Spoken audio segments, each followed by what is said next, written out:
We can take an athlete and help them reach their athletic potential, help them, prevent injuries, help get them stronger.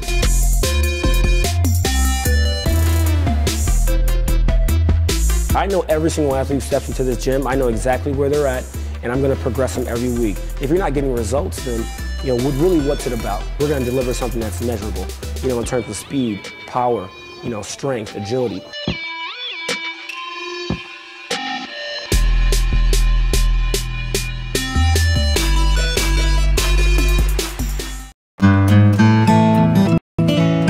We don't push any sales on them. We do the oil change.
Gorham.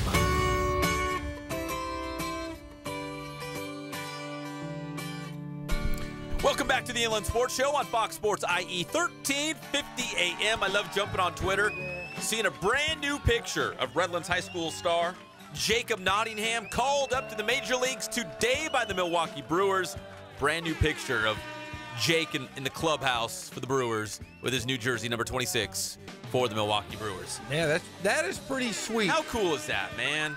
But you look around, the Inland Empire is peppered with guys throughout the major leagues, all over the place. And there seems to be a lot from that area, the Redlands East Valley area. Tons of guys. But hey, do you ever think we'll see that guy, Brian Landon, playing in the major leagues?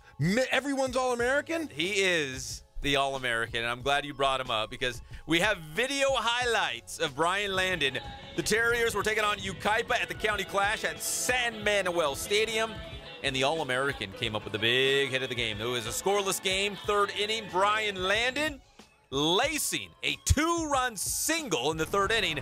It might not sound like much, but that 2-run single was the difference as Redlands beat Yucaipa 3-zip. Redlands beat Yucaipa. That was the T-Birds' first CBL loss of the season. So Yucaipa's in first place, but right back behind them, Cajon's at 4-2, Redlands at 4-2, Citrus Valley's at 4-2, and Rev at 4-2. So it's a log jam in the CBL, but Brian Landon, the big bat of the All-American, keeping the Terriers in the hunt for a CBL championship. So big time. Good to see Brian Landon making some big plays out there. North took on Arlington. North won 7-2. Alonzo Diaz tossed a complete game against the Lions for third in Chicago. And Tony Bullard, big-time hitter for North. This guy's going to be drafted. I think he's going to Arizona, University of Arizona, if he decides not to go pro in baseball quite yet. I asked him after the game, what's your approach to the play? Because you're a big-time hitter, man. He says, aggressive. He's like, I'm a hacker. First pitch, if I like it, I'm swinging. I'm a hitter, man. Yeah, that's a tough situation for you. Said he's signed to go to Arizona. Could be drafted. I would love to get somebody who's, maybe the kid from Santiago. Bryce Terang. I would love to talk to him and kind of pick his brain because that's a really big decision. Do you go and take the money right away, the big money? He's going to be a top pick. He's going to be first round. We're talking millions of dollars. But then you have a guy who's maybe a middle-of-the-road type guy, maybe a Tony Bullard, like you said. Pick his mind. I want to know. I mean, how do you make that choice? I know Bryce Terang is very proud to have signed with LSU, Louisiana State University. Very much so. The Bengal Tigers. I know he's very proud of that. But if you're one of the top picks in the first round, we're talking about millions of dollars. Let's say, this is where it gets kind of dicey. Let's say you're a 5th or 6th or 7th round pick, and they're going to give you, let's say, $100,000, $150,000. And you're like, okay, I really want to go to college, but for an 18-year-old, $100,000 sounds like you're richy rich. You know what I mean? Like, how do you pass that up? That's a lot of money. If you get drafted really low, I think, more times than not, guys will be like, I'm just going to go to college. Go to college, get my education, see if I can go higher in the draft when I come back out. But if you get picked really high, there's too much money. You can't say no. If you're kind of in the middle where the money's still pretty good, $100,000, then you've got a tough decision to make. Because how much is a 4-year college education? $200,000, $250,000? Yeah, I mean, we're talking big bucks there. And if you're not making enough to really sustain life for the next 20 years, I think you do go the college route for a while. And if that doesn't work out, at least you have that to fall back on. You can still make that money, whether it be in the commerce or teaching or whatever you decide to do. You're still going to make a lot of money if you get that education. But like you said, Terang, though, he's going to make millions. Oh. The big difference between football and baseball and basketball is those are guaranteed contracts. It's a lot of money. So if you're a top 5 pick, you're going to make millions. You're going to get a signing bonus. And you really, it's nice to say you signed with LSU, but there's no way in heck he goes to LSU, especially when he's going to get offered millions. That's the thing. You go out to Lone Mart Field and you see all the players' cars in the parking lot. You're like, okay, that guy was the first-round pick because he's driving a Tesla. That guy was, a 40th round pick, and he's bounced around the minors a little bit. He's driving a Corolla. You know what I mean? You can tell in the parking lot who was the high draft picks because they get tons of money, and a lot of it, like the signing bonus, is up front. You're getting a buttload of money. Yeah, and we saw that from UCR last year. The big pitcher, the guy with the tree trunk arms, who was little Troy Percival. Oh, Ryan Lilly. Ryan Lilly. He's in the Marlins organization. He scored himself a pretty nice contract and said he went out and bought a big truck. Big truck. A big truck. Not a little truck, a big truck. Yeah, because he's a fellow noodler. He's one of those guys you could see. He noodles? He obviously does something like that. He's talked about shooting guns and going out in the... it would be a shame to have those big arms and not noodle. Yeah, you're darn right. That's why I'm a noodler, for gosh sakes. You got those big arms. Yeah, baby. Speaking of the County Clash and baseball studs, it's time to announce our Marines Recruiting Station Riverside Athlete of the Week. It is none other than Grand Terrace shortstop Jesse Holguin. Jeff, he was a wizard out there.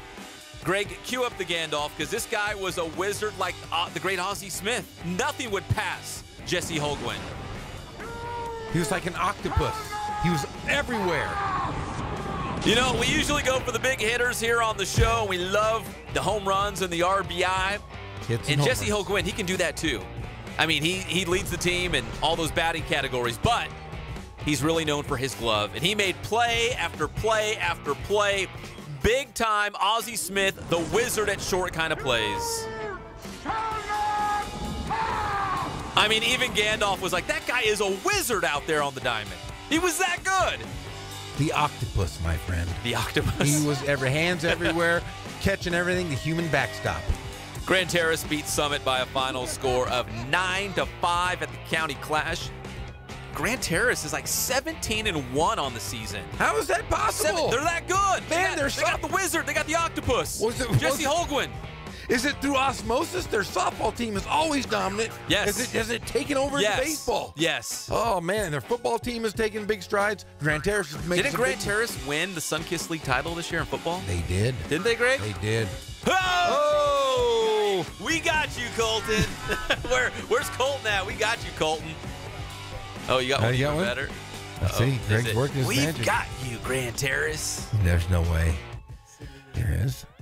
Congratulations again to our Marines Recruiting Station Riverside Athlete of the Week, Grand Terrace shortstop Jesse Holguin. Again, a wizard, a real octopus out there at shortstop in that County Clash at San Manuel Stadium. Oh, Greg's doing his thing. This one goes out to Jesse Holguin out there in Grand Terrace.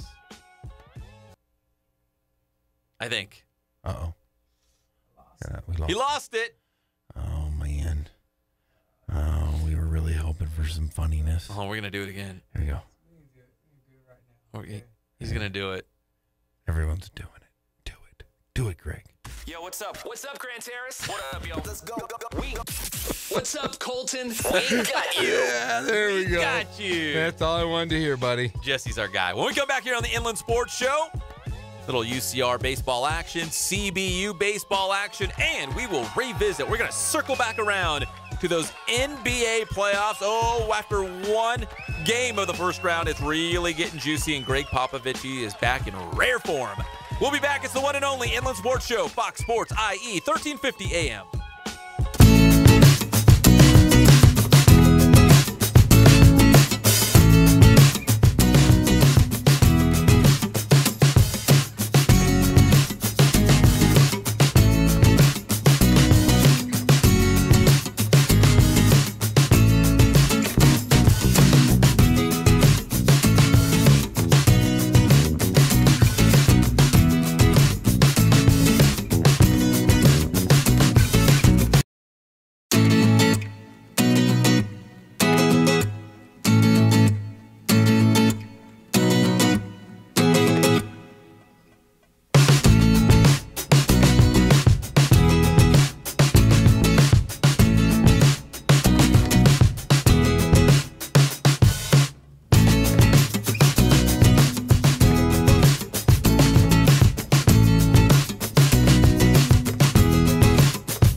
you guys doing? I'm Coach Ray again. We're here at the Boost Performance Center with the one and only Pep Fernandez. So today's tip, I'm going to go over the shuttle run. So really, the shuttle run is a great drill to measure lateral speed, power, and change of direction.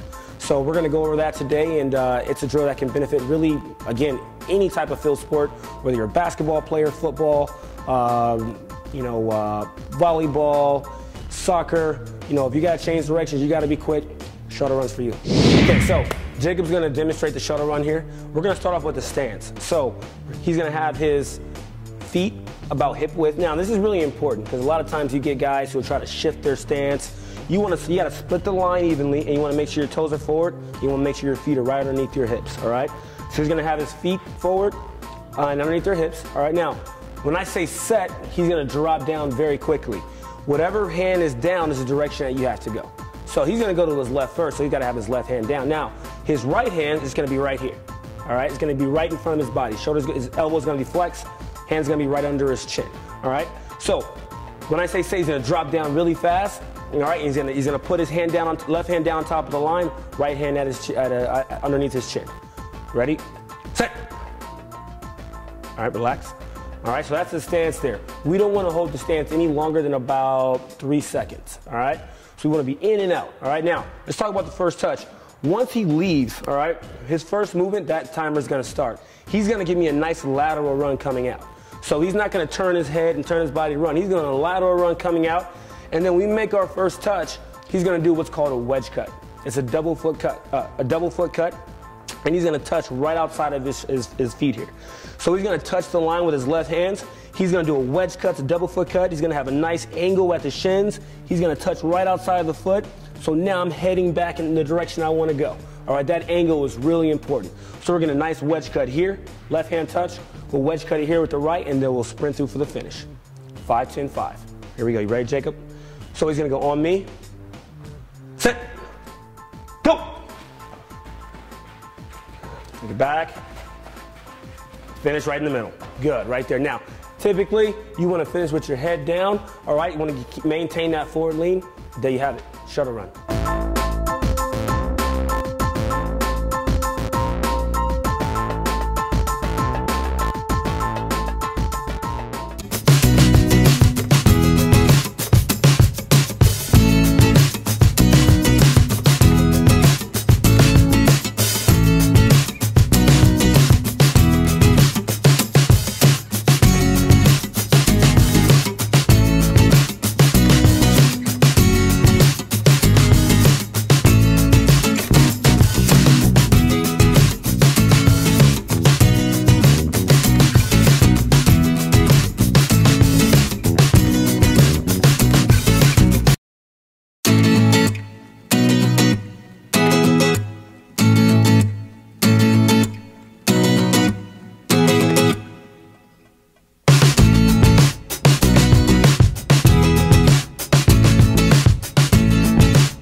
Nothing at all.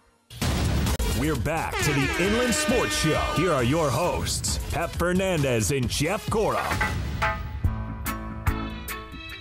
Welcome back. It's the Inland Sports Show. Fox Sports IE 1350 AM every single day of your life, 3 to 6 p.m. Only on the weekdays, though.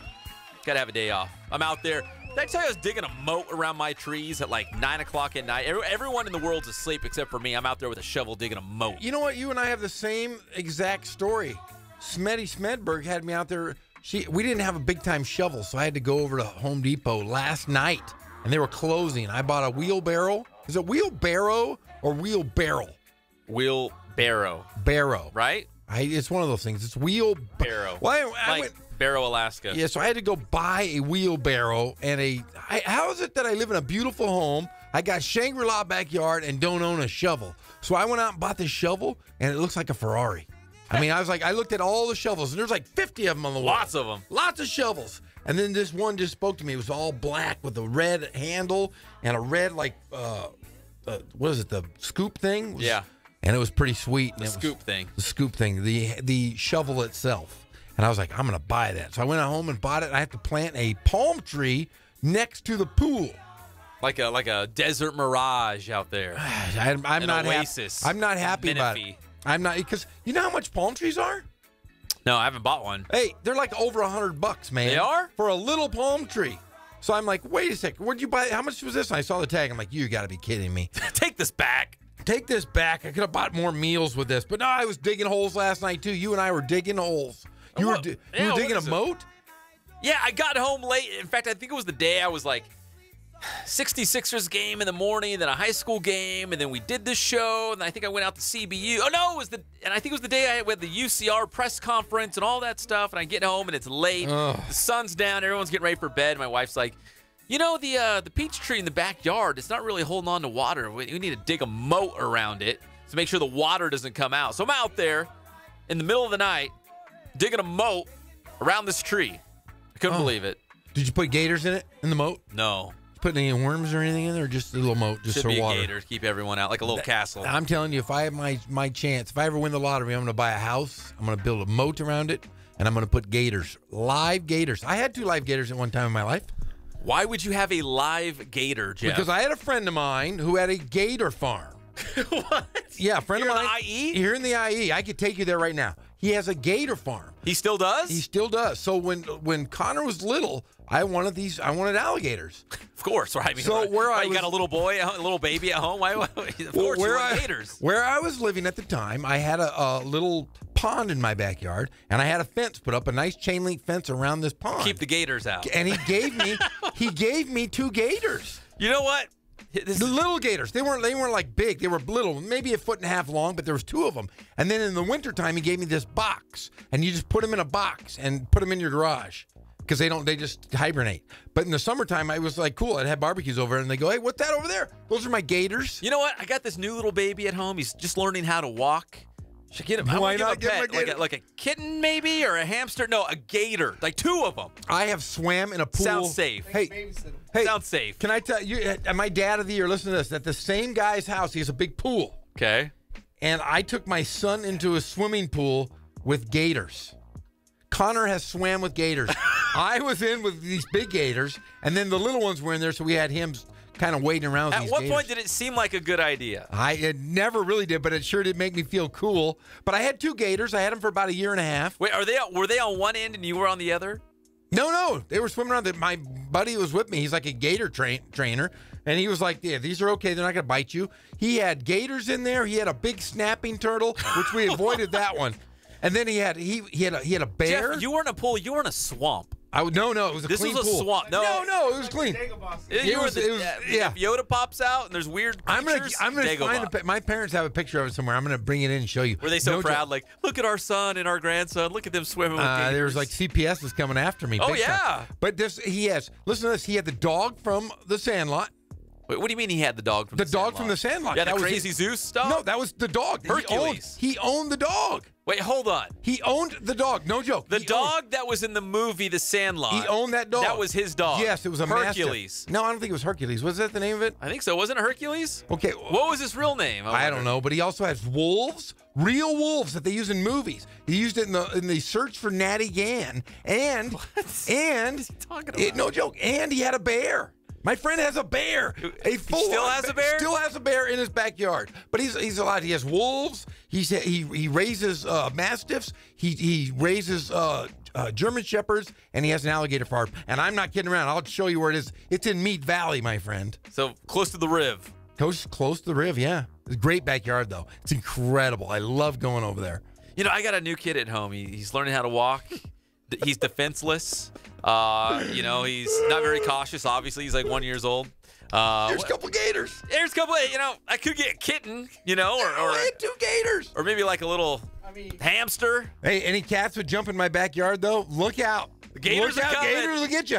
They weren't that big, but I'd throw goldfish back there. I would throw little pieces of chicken, and they would eat them. So what was the breaking point where you said we have to get rid of these gators? The divorce. She got the divorce. gator. No, I gave him back, but yeah, Back to the gator farm? They went back to the gator farm, yeah. Oh, man. Okay, Crocodile's here. crocodile, no, but it was the coolest. It was the coolest pets I ever had. I'm telling you, it was awesome. What did they get? They were about 2 feet, 2.5 feet maybe when they were done. They don't grow very fast, and Did you ever go back and did you make names for them? I probably did at one time. I mean, but they were just gators. They were in my backyard. You're like, look at those guys. He's got gators in his So backyard. if you went back to your friend's farm, would they know who you were, Jeff? Oh no. There's no. I wouldn't say they're the Dad, smartest of Dad, creatures. You're back. But he has. When I was at La Sierra and I was coaching basketball, and I used to practice 6 o'clock in the morning. I know I went off topic. I'm sorry. It's all right. This is great though. We're good. 6 o'clock in the morning, I had basketball practice, and this guy worked at La Sierra, and I opened up my door to my office, and there was a 10-footer gator in my office. Yes, alive, and he had it. I opened the door. It was early in the morning. He showed up early. I opened the door, and I turned on the light, and there it was, just a giant gator in my office. Gigantic. He taped the mouth shut so it wouldn't bite me. But That sounds safe. I'm telling you right now, in the top of the morning, you open your door, and you see a gator. It was the craziest thing ever. Scared me half to death. His name is Carl Kohler. I love him dearly. If anybody knows Carl, everybody knows that he has this at his house. You know, most new parents are like, we're going to make this house safety proof. You know what I mean? Like, they're Oh, going it was around. safe. If you broke in, you were going to get bit. You know, like there's baby gates and all the cupboards have locks on them. Everything is safe for the new baby at home. Jeff's like, you know what? I'm going to go get some gators. It sounds safe. Oh, my gosh. Yeah, it does sound kind of bad now that I'm hindsight. You're like, now that I say it out loud? Well, I've been a parent now for almost 12 years, and I'm going to have to look back at this one and go, yeah, probably not a good idea. Probably wasn't. I mean, it never bit anyone, but I'll tell you what, they were pretty spooky. But I could grab them. I would wrangle them and hold them and stuff, and people thought I was the coolest thing in the world. Oh, crikey, it's Jeff. I'd be out barbecuing in the backyard. They go, do you really have gators back there? And I go, yeah. And I'd walk back. I'd open the little gate. I'd go in there, and then I would, mess with the water. They'd come over, and I'd grab them. And they'd be like, whoa. You wouldn't stick your head in the mouth? No, yeah, it was tiny. It would have been. It just would have left Bit your nose punctures. off. Not your big toe. No, it would have bit my hand. In fact, I got bit, but it didn't do it. It didn't bite me hard.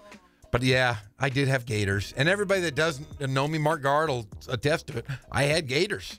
I had a lot of friends that were like, "You're nuts." Yeah, That is nuts. Are you kidding me? It was awesome. It was a great time. I love how Very the story started like, yeah, it was Connor and I. Connor was real little, so I decided to go get some gators. Oh man! But the sad thing is swimming in the pool. I didn't realize how scary that was until about right now. And I'm thinking, holy cow! It was Easter morning. You're that I in did their this. you're in their territory. It was Easter morning. It was Easter morning. No joke. We went over to Easter at my buddy's house and swam in the pool. It was nuts. Crazy. I think they were scared of him. But then the big I mean, thing, you could have done like an Easter egg hunt. Oh, You we got to, did do that. Swim with gators. we did do that, and I did see the offspring from the Beast. They called it the Beast. Remember in yeah. So I saw the offspring of the Beast, and then I got to pet a wolf, a real life wolf. And wolves are they're not little things. No. You know, you look at a coyote, a wolf would eat a coyote in a New York second. You're right. But man, the wolves were really tall. They were skinny looking, but they were really tall. And I touched one. That's my claim. Playing with gators and wolves. I wouldn't touch the bear though. Dancing with wolves. Dancing with wolves. I would Jeff not over go here. near the bear. Bears. That's probably a good idea. Yeah, I had a bear come right by me when I was camping once. I was scared, like you wouldn't believe. I was very silent. Were you bigger than the bear? No. It was a big Bears bear. was a It was big a bear. large bear. It was up here in the San Bernardino Mountains. Big, large bear. Maybe it was Bigfoot. And guess who I was with? Connor, of course. Connor. Yeah. So yeah, I almost killed What's him. the most unsafe place we can go? How about in the middle of the forest with no help, where bears are always spotted? Mama bear walked by, baby bear walked by, and we were in our tent going, I don't think. And Connor was little. I was like, just don't say a word. Just don't say You're a like, word. we're in a bad spot. Let's just go home to our gators. Yeah. It's a lot safer at home with the gators. I need to go talk to a counselor or my psychologist because I'm really realized I might have been the worst parent in the history of the world right now. Yeah, I don't know if going in the middle of the forest by yourself with a lot of bears with your little boys. It was a campsite, but it was just, we woke up and I was like, what's that noise? What's that rustling out there? Oh, those are bears. And I remember it was eating a diaper. It was eating a diaper. It was eating a diaper. We saw it. I was like, oh, Tasty. hey, nice bear. Nice Tasty. bear. Yeah. Not a honey. It was not a honey. It wasn't a honey jar. It was not a Pooh Bear. It was a big, giant bear eating a diaper. Ugh. Yeah, there we go. All right. But you survived, and now you're here. Yeah, I did. I'm sorry. I went off track. Well, welcome back to the Inland Sports Show. We're brought to you by Spoiled, quick quality oil change. Kin Sporting Goods, boost performance training with Coach Ray Bass, and Catalano Motors in Corona off of Temescal Canyon Road. Let's talk a little local baseball quickly. UCR, they were playing on the road at Hawaii. They lost 2 of 3. That one win, though, was Cole Percival. Troy Percival's son's the real deal. He's 5-1 on the season. I had to look up the box score. He's money. Well, he won that one game there out there in Hawaii. So, Hey, did you see they had 7 doubles? 9 doubles. 9 doubles? You're selling them short, I'm Jeff. sorry. They had 9 doubles. 9 in one game. doubles. And they only won, what was it, 7-0? She should have got more. What was the score? Yeah, not in front of me. 7-0. But what's really cool was on Friday because, there's always rain in Honolulu. Hawaii's always getting rain. Usually doesn't last for long, but they always get rain. They had a rain delay in Hawaii against the University of Hawaii on Friday. So naturally, we talk about baseball players always being the wacky guys. Oh, I saw this. They had a dance-off, and there's video out there on social media. They had a dance-off during the rain delay. Hawaii versus UC Riverside, and I'm proud to report the Highlanders won. We know how to dance. Did you see the flips the guy did? Yes. He did a whole bunch of flips like he was a gymnast, a U.S. And then they gymnast. give a bunch of jazz hands. Yeah, I didn't understand that whole thing, that end part. But when he did all those flips and then did a dismount and landed perfect, I'm like, who is this guy? It's not the first time. He's like Tim Daggett He knows out what he's there. doing. He was like Tim Daggett winning the gold. I'm like, Who's Tim Daggett? He was the all-around champion. What are you talking about? know. How don't you? I thought you were a gymnast. I'm not a gymnast. Or your family, your daughter. My daughter is. I thought you knew who Tim Daggett was. We know Simone Biles. He was Simone Biles. He was Simone Biles before Simone Biles. Flipping around, doing all that cool stuff. It was awesome. Yeah, he was very athletic. We got to find out who that was. It's kind of hard to see in the video. You couldn't get that number, but yeah, he was flipping around during that dance battle during the rain delay with UCR in Hawaii.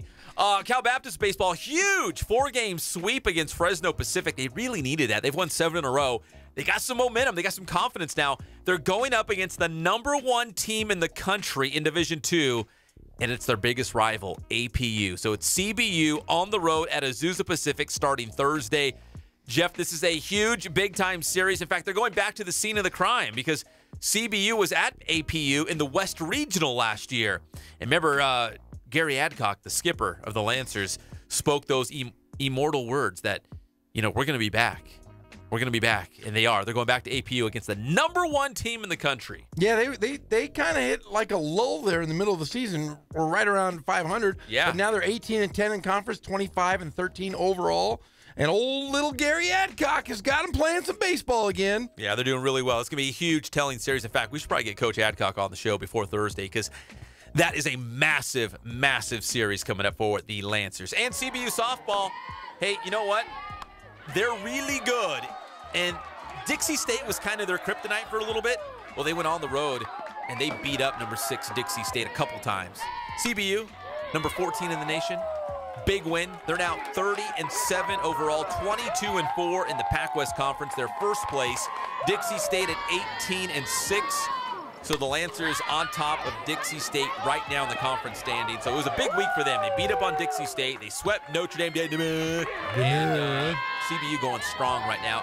And your boy, old Bill Baber, the head coach of the Lancers softball team, surpassed career win number 300. 300 and counting now out there for Bill Baber. They only got 6 games left until they hit the playoffs here. Is that it? That is it. Man, it seems like softball season just started. We were interviewing the UC Riverside, the Highlanders. Yes. Softball, and they end up playing a giant schedule. I mean, look at all the games they played. It's a long season. 37 games. They got 5 left. You know what's crazy is CBU finished the season with Dixie State in softball. It was a 4-game series. All they had to do was win 1 game against Dixie State to clinch the conference championship. Dixie State won the first 3 games of the 4-game series, so CBU waited until the final conference game to clinch the championship. But now, like I said, going on the road and beating Dixie State like that was huge. So it looks like CBU now has the inside track at that Pac-West Conference title. When we come back here on the Inland Sports Show on Fox Sports IE, 1350 a.m., we'll talk NBA playoffs, and we have a stat that will blow your mind. You will not believe this. We'll be back. It's the one and only Inland Sports Show, Fox Sports IE, 1350 a.m. It doesn't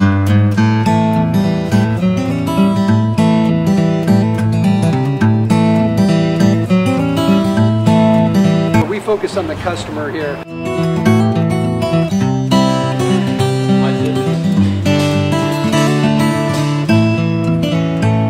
Believe it or not, that is the biggest thing for customers on an oil change. They just want the convenience of coming in, driving in, getting it done, and driving out.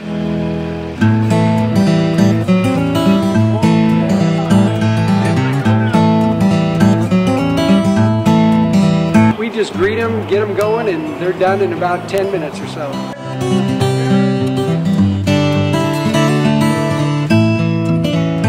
We don't push any sales on them. We do the oil change, and I think that's what sets us apart is our customer service. Vacuumed and cleaned your windshield for you as well. Everything's looking pretty good.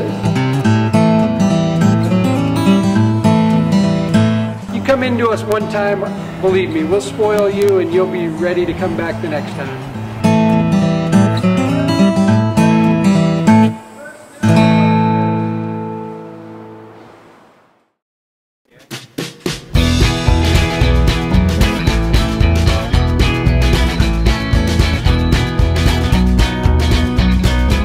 Thank God, first of all. I thank the great people that I've got around me that help support me, the people that work for me. As I started, if it wasn't for the people around me, we probably wouldn't be here right now, but I've got a great staff. I've got great people that do stuff for us outside the store, and we've been very, very fortunate.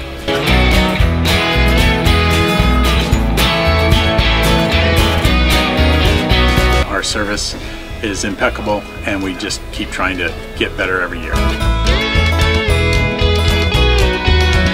We can do online stuff for your teams, as well as, like I said, the screen printing, the embroidery. We also have 3 women that do extra sewing for us, like tackle tool on uniforms, or the bling or rhinestones for different shirts for the ladies. That's why we have certain racks just for certain schools, and the fun about that is that it turns into other schools that may come in here that aren't as close, that we can do stuff for them as well. We've had very, very good customers throughout the years, and it's just been a blast.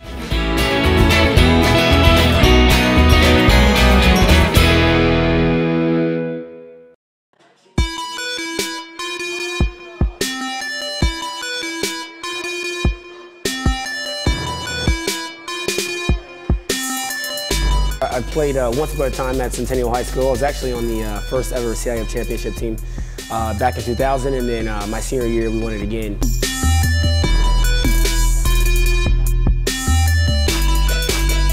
I'd say that's my passion because I've done it. You know, I know exactly where these athletes are at. I know what their mindset is right now. I know how hard it is to, number one, find a performance coach who can take you to the next level.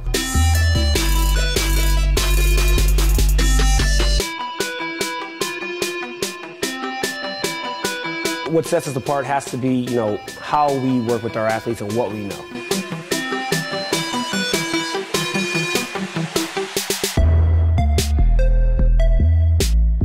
We can take an athlete and you know, help them reach their athletic potential, you know, help them, you know, prevent injuries, help get them stronger.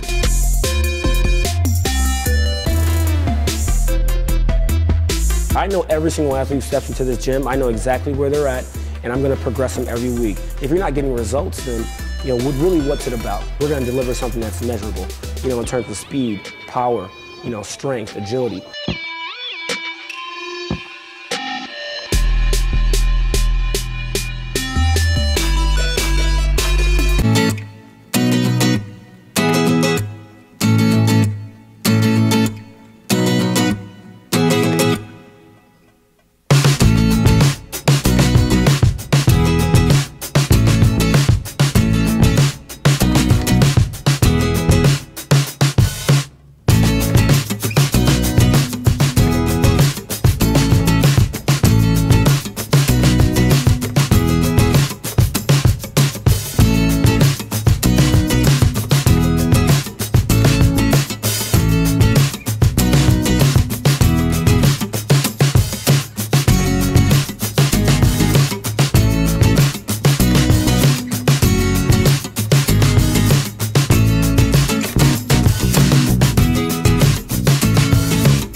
to the Inland Sports Show. Here are your hosts, Pep Fernandez and Jeff Gorham. Welcome back to the Inland Sports Show. Fox Sports IE, 1350 a.m. May the force be with you on this Monday. And also with you. It's kind of a battle today. I feel like everyone's kind of dragging. Greg's dragging. I'm not, dragging. though. Yes, you are, Jeff. Am I? You just came back from your deathbed. I was dead. Yeah. You were like Han Solo in Carbonite, and we busted you out, right, Greg? We had to bust you out. We're going to throw you in the Starlac pit. He's like Chewbacca. I'm Chewbacca. When he's like putting his hair in the Yeah. Yeah, I was fixing your hair, trying to clean you up. Can I just say this, though? You know how you know I'm the big Jeezy sick?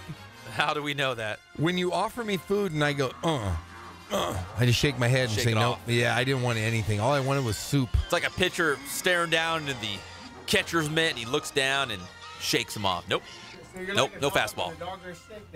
I didn't eat a thing. I was sick as a dog. Sick as a dog. What'd you eat today? Nothing really. I had a bowl of Cheerios, and even that was. I had a half a Entenmann's donut. I shared the other half with my youngest. What kind of donut? An Entenmann's donut. What's that? You know, one of those Entenmann's. You know, it's like a brand. I had a little chocolate donut. And I shared it with my 1-year-old. And he doesn't feel well either. He's got the death right now as well. He was locked in carbonite all weekend with me. He was locked in the carbonite. Just put it this way: 1-year-olds normally don't sleep in beds with people because they're just all over the place. Yeah, rambunctious, rolling around, flopping around like a fish. I say, "You want to go to bed with Dad?" He grabbed his little blanket and ran and hopped in bed with me and slept. So I knew he didn't feel good at all. Straight to the carbonite. Yeah, we were both just laying there. Waiting for someone to unfreeze you. Yeah, no one. I was in the doghouse this weekend. There was nobody who was going to unfreeze me. You were stuck. I was stuck in carbonite. Well, welcome back to the Inland Sports Show, Fox Sports IE 1350 AM. We're talking NBA playoffs. Greg, can I play some Greg Popovich over here? Were you named after Greg Popovich, by the way? No, you weren't. Who were you named after, Greg? Were you really? Were you really? Look at you, old To Kill a Mockingbird. Yeah. My aunt actually named me, and that was her favorite actor. So. Gregory That's Peck. one of my favorites, too, there, Greg. To Kill a Mockingbird, 12 Angry Men. Yes. Yeah. Right? Yeah, look at what you, else film was he guy. In? Yeah, I'm a big What's film up, guy. Colton? We got you. Yeah, I just didn't know if you were named after the great Greg Popovich. So, remember talking about San Antonio? They lost game 1 of their playoff series against Golden State. Game 2 is tonight up there in Oakland, the East Bay. Yeah. He was in rare form. He's all crotchety. He doesn't have Kawhi Leonard. He's got a big white beard. He's just really salty, mad at life. Yeah, so he's just real salty. Here's Greg Popovich following that game, and Jeff, please interject if you feel the need to. Here's Greg Popovich. To be here. What if I don't like this?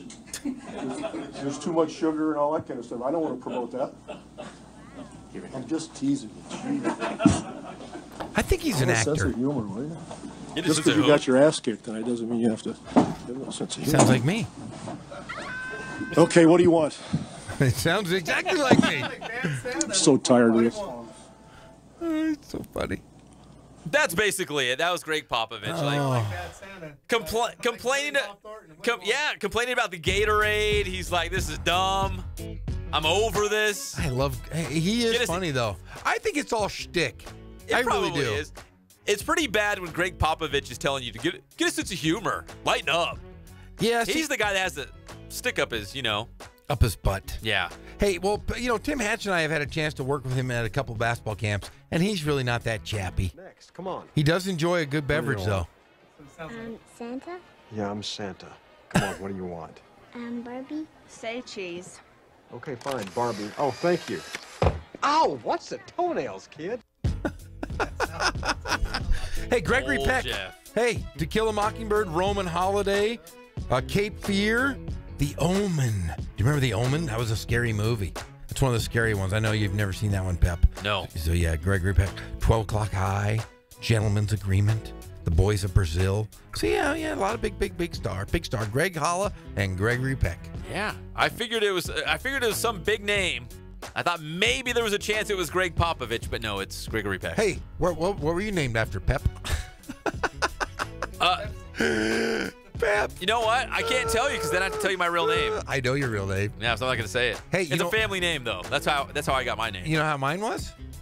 Jeffrey the Giraffe from Toys R Us. Stop it. I hated that when I was a kid. I used to yell at Did you get that all the time? All the time when I was a kid. What's up, Jeffrey? I'm glad they're out of business, those sons of bitches. I will say this. They? Yeah, they're gone. Toys R Us? Toys R Us is gone. You didn't know that? No. Gone. Really? Gone off the face of the planet. Because everyone buys online? Is that why? Toy stores are. Oh. Only toys you're ever going to find now are going to be at Target. I was named after Geoffrey Chaucer. My dad was an English teacher, and I spell my name Geoffrey like Chaucer. Who's Geoffrey Chaucer? What do you? Oh, I thought you were Mr. Smart Guy. The Canterbury Tales? You've never heard of Geoffrey Chaucer? No. Have you, Gregory Peck? No. Neither one of you have ever heard of Geoffrey Chaucer? Wrote the Canterbury Tales? The finest of English literature and history? Huh?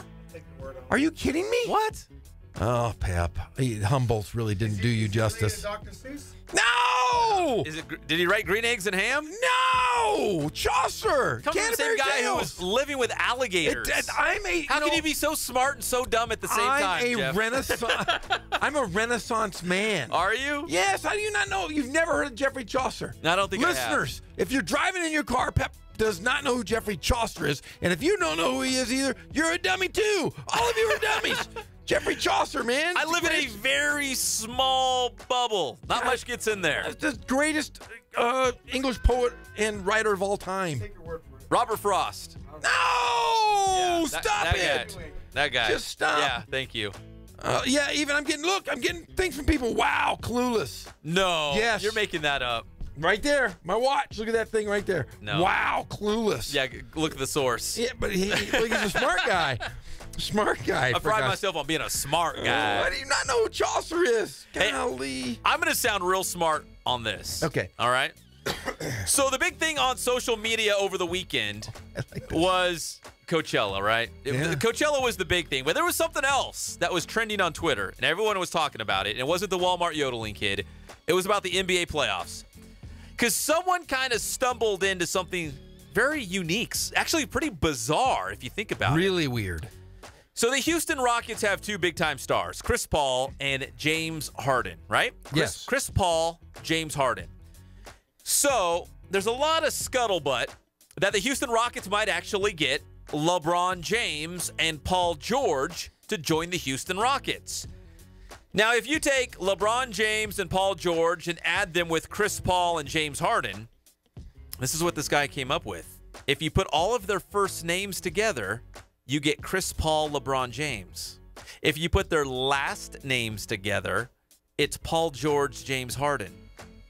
Whoa! Bingo! Think about that. So you could be, okay, let's do this one more time here.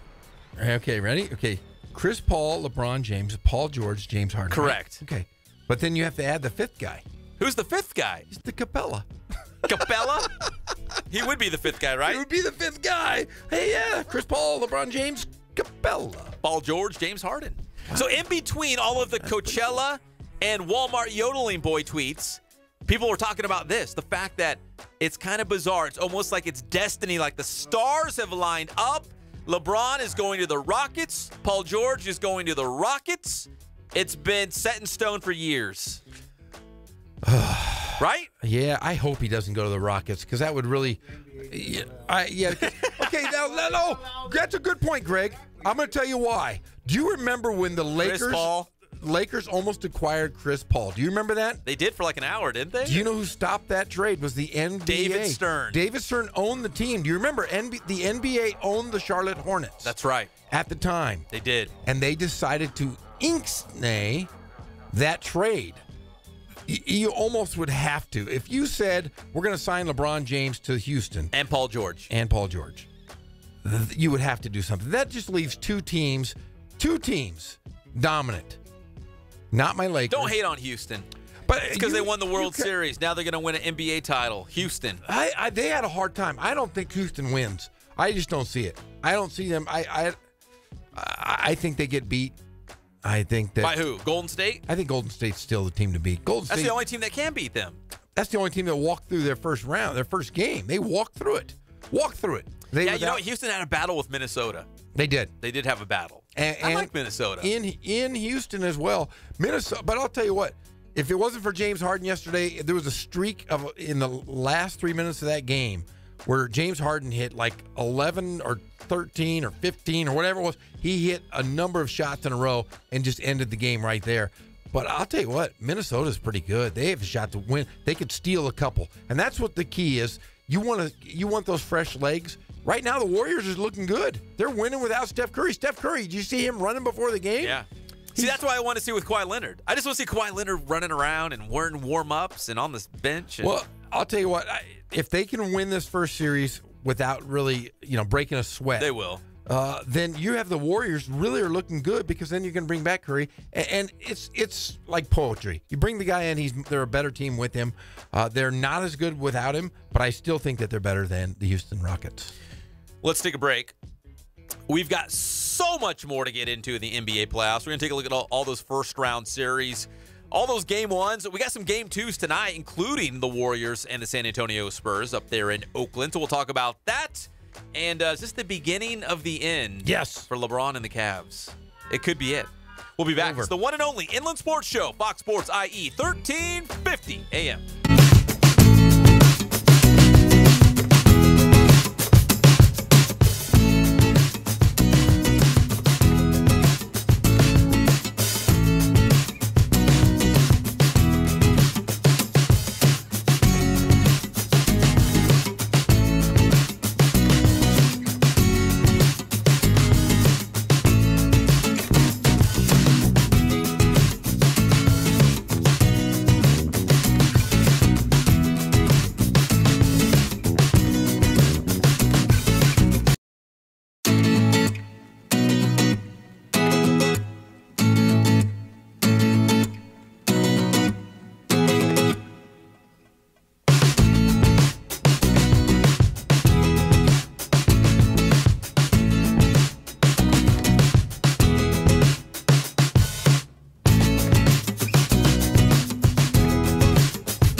He's a big boy. He knows what he said. What'd you say?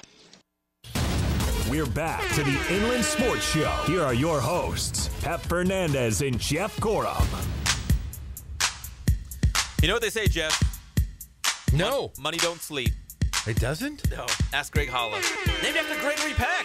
Who knew? I thought it was Greg Popovich. I thought you were named after Jeffrey the Draft. Chaucer! Who? Canterbury Tales! Who? God, I don't know about you sometimes. I thought you were smart. Welcome back to the Inland Sports Show, Fox Sports IE 1350 AM. I'm really, really smart. Yeah. Like I am. I know you like to call me like the dumb, rude guy on the show, but I'm really smart. You're not dumb.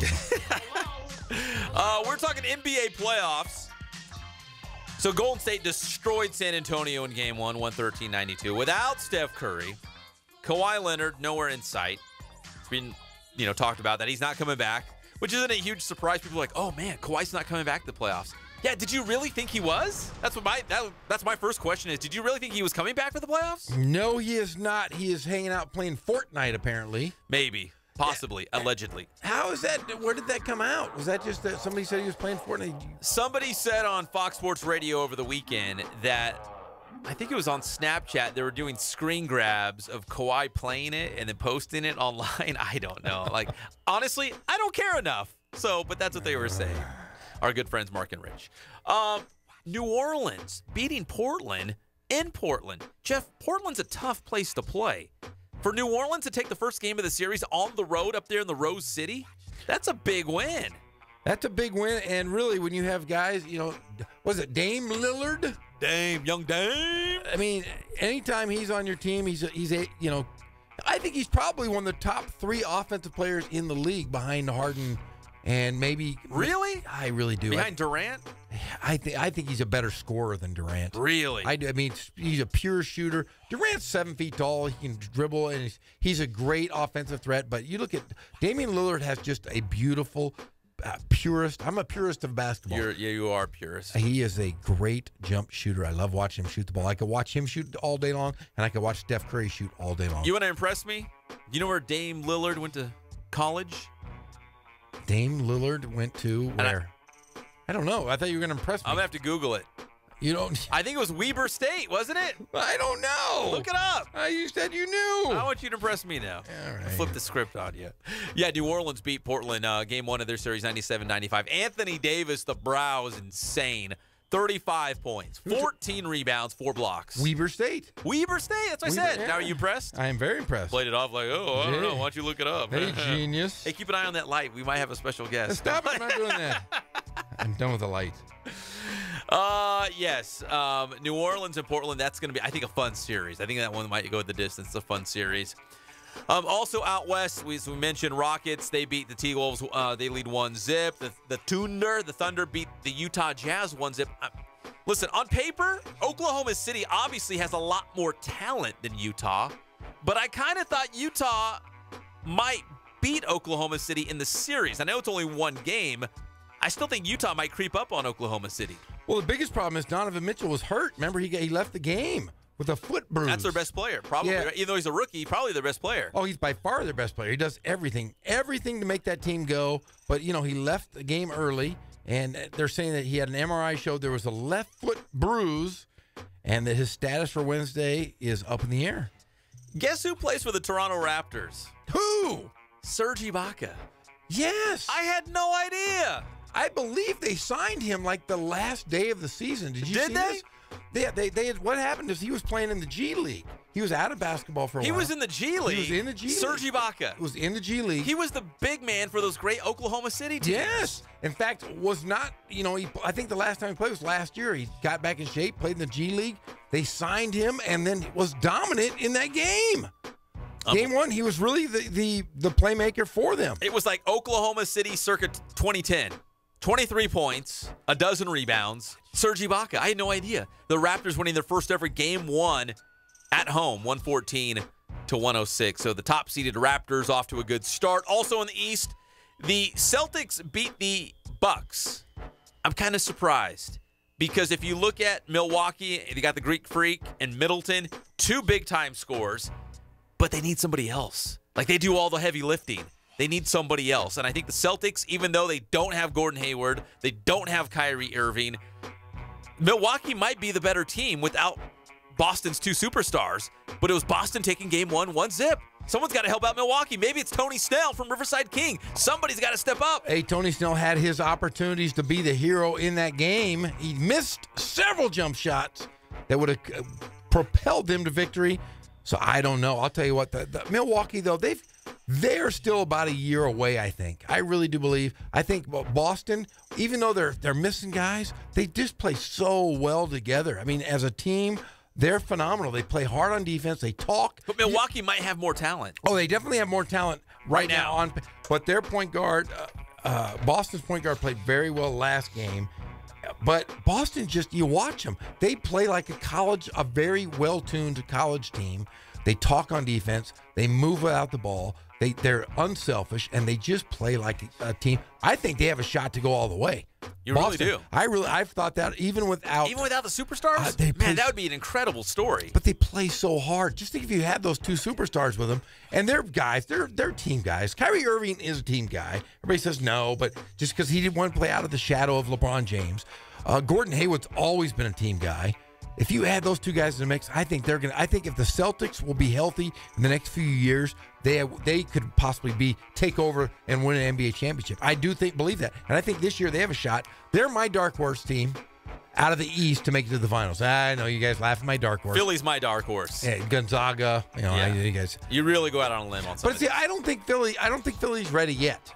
I think they're young. We're going to find out. We are, but they have a shot. I think the Eastern Conference is ripe for the picking because Boston's not healthy. If Boston was healthy, if you asked me, Jeff, before the season began, who would be in the NBA Finals, and I think a lot of people would say Golden State versus Boston, right? Right. I think that was the pick. Boston's not healthy. Because Boston's not healthy and the Cavaliers look like garbage, I think Philly has a real shot. I don't like Toronto. I don't know why.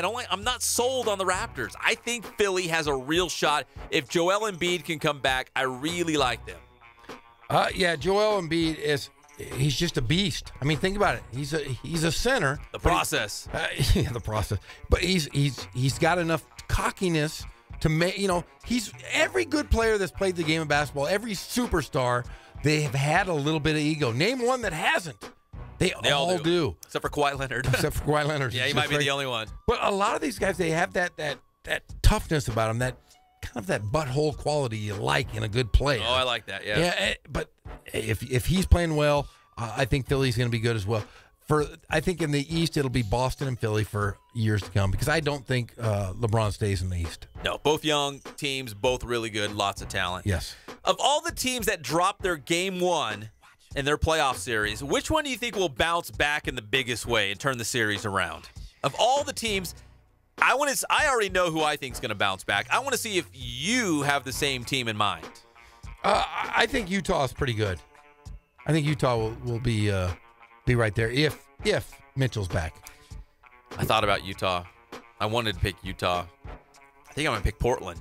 No. I think Portland's going to bounce back. They have to bounce back. Don't they? They have 2 guys. 2 guys. McCollum and Lillard. That's it. Young Dame. Those are the only 2. You stop them from shooting, you make everyone else beat you. They might get a game here and there, but I just don't see them winning because in the NBA, they will take away scores. You have to have that super athlete. You've got to have that Russell Westbrook. You have to have a guy that's a slasher. Not a great shooter, but a slasher. And Portland just doesn't have that. They got a couple good shooters. Is this the beginning of the end for LeBron and the Cavs? Yes. Is there a chance that LeBron and Cleveland, that they don't even make it out of the first round? There's a big chance. You lose at home to a team to Indiana. Oladipo. And Victor Oladipo's playing on a mission because of the remarks that the owner said about the trade with Paul George, that they got the shorter end of the stick. The shorter end of the stick was not very big, but I'll tell you what, he goes out and puts up 30. He's good. And LeBron. He's an Indiana Hoosier, right? He is an Indiana Hoosier. For him, it was almost like a homecoming, going back to the state of Indiana. Now he's the best player on the Pacers. They might actually beat Cleveland. I can't believe I'm saying this. The Pacers might knock off the Cleveland Cavaliers in the first round. Well, who does Cleveland have besides LeBron James and Kevin Love? Nobody. They have a bunch of utility Bunch of guys. scrubs. They do. They got Tristan Thompson, who's really just a shell of what he used to be. You have J.R. Smith. But he's so streaky. Yeah, Jordan Clarkson. Jordan Clarkson, Larry Nance Jr., these guys haven't played playoff basketball. I honestly think that this is the end for LeBron James. The only way I hope what he doesn't do is I hope he doesn't do the out. When he leaves this time in Cleveland, I hope he doesn't go, I'm going to take my talents to such and such. If you lose, just say, I'm not coming back, and you help that city. You don't just burn them and kill them. Can he leave Cleveland twice? Yes. He's going to leave. Man. He wants to win titles. I know, but still. He's not going to win titles in Cleveland. You think he feels like, I don't owe it to anybody. I came back. I brought you guys a title. I think that's exactly in 2016. I gave you guys an NBA championship. What more do you want? I'm packing my bags and I'm leaving one more time. I think I'm dying here. Are you all right? No. Back on the deathbed. Okay, here we back go. in the car. Dying again. Boba Fett. I'm going down. No, I think he's done. I think he's going to come out west and he's going to try to chase championships. He's one of those guys. His ego's too big. If he didn't have an ego, you say, hey, I'm going to stick here in Cleveland. I'm going to ride out my hometown. I'm near Columbus. I'm near my family. But when you move your family out to L.A. and you're making statements that you're the greatest and I've done this, you go third person, you go Ricky Henderson, you're not in it for the team. You're in it for championships. You're in it to be the all-time leading scorer, which he probably will. He'll be in the top 5 in assists of all time. He's a great player, and I see him leaving. Sorry. He is a great player on a really bad team. Yes, they're really bad. And if Cleveland bows out in the first round, I think that leaves no doubt that he's on the way out. Where's he going to go? I'm not sure. I'm sure there's a bunch of teams out there that are going to want to try to get LeBron James. But if they lose in the first round, the writing's on the wall. There's no upside. There's no optimism in the land that they're going to improve or even be better next year. Why would he want to stay there? They're not going to win any titles anytime soon. Like you said, Boston's really good, and they're really young. Philadelphia, really good, really young. They're going to be good for years and years. LeBron's going to have such a tough time trying to get to the finals. Not that the West would be even easier, but he's going to have a tough time in Cleveland because they are not building for the future. Yeah, Kevin Love in that first game goes 3 for 8 from the field. Jeff Green goes 0 for 7. Kyle Korver can't even move anymore. He's been in the league for 15 years himself. You got George Hill and Trevor Booker, who were non-existent in that. The Sacramento Kings got rid of George Hill. That's what you got in Cleveland. And even the Kings are like, nah, you can go. Yeah, the only That's guys. how bad it was. Just think of the only remaining players from that championship team are J.R. Smith and Tristan Thompson. 2 winners. That's it. 2 big-time They're winners. the only 2 guys from that championship team. The rest of those guys, Rodney Hood. Rodney Hood's a good player, but is he going to take him to the championship? No, he's not. No, he's not. He's not. There's no Matthew Dellavedova. There's no Smush Parker. They've got nobody. It's over. It's over in Cleveland. All right, we come back here on the Inland Sports Show. How about them Halos? All they do is win. Best start, franchise history through the first 16 games of the season. We'll talk Halo baseball. Plus, could there be a young Shohei Ohtani right now in the California League? Shohei. Actually, I say young. He's probably about the same age as Shohei. Isn't Shohei only like 23? Yeah, Shohei's like a little kid. Yeah, he's still a kid himself. We'll be back. It's the one and only Inland Sports Show on Fox Sports IE 1350 AM.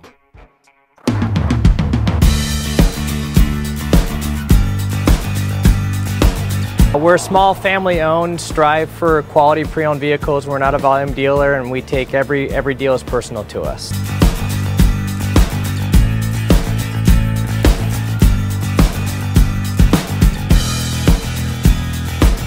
We're a low-stress environment. We're not a pressure sales house. If you want to shop us, you're more than welcome to shop us. We have, like I said, great rates, competitive financing, a lot of one-owner, clean Carfax, clean title vehicles.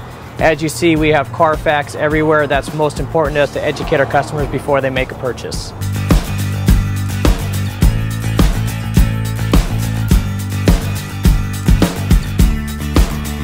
We're right off of Ontario, right off a couple exits off the 15 freeway, off Cajelco, off El Cerrito, and we're right on the main drag going into Dos Logos and the Crossings.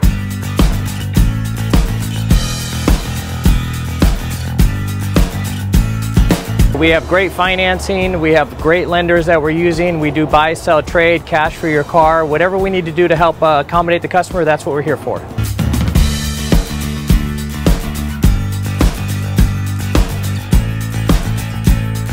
We have a little bit of everything. We start at about $69.95 and go all the way up to $100,000. We have Escalades, we have commuters, we have pickup trucks, we have Jeeps, sport utilities, and if we don't have it, our specialty is finding you exactly what you're looking for.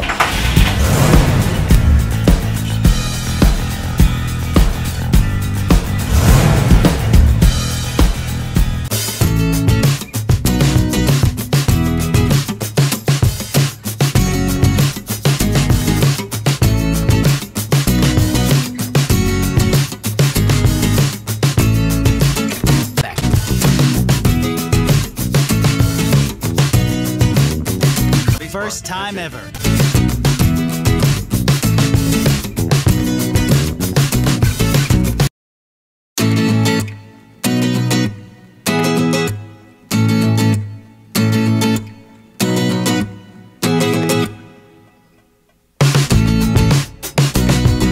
Include with the billboard.